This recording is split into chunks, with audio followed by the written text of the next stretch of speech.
या ठिकाणी पंकजाताई मुंडे यांचे सख्खे सासरे अर्धा तासापूर्वी त्यांचं दुःखद असं निधन झालं।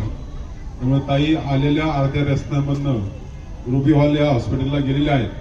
त्यांनी आपल्या सर्वांसाठी एक मेसेज दिलेला आहे। त्यांचे सख्खे सासरे असल्यामुळे त्यांना ते जावं लागलं।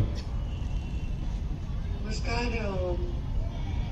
मी सभेला येत असताना मला एक धक्कादायक आणि दुःखद बातमी कळली। माझ्या सासऱ्यांचं निधन झालं, तर त्यामुळे मी अचानक तिकडे जात आहे।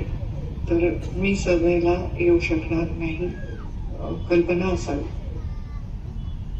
त्यामुळे या ठिकाणी सख्खे सासरे असल्यामुळे आणि कुटुंबातलेच ही घटना घडली। त्यामुळे ताई यांनी मला फोन केला आणि या ठिकाणी ताई येऊ शकणार नाही, परंतु ताईंनी सांगितलंय की 16 तारखेला संध्याकाळी या ठिकाणी विजयाचा गुलाल मी स्वतः घेऊन येईल, असं ताईंनी या ठिकाणी सांगितलेलं आहे।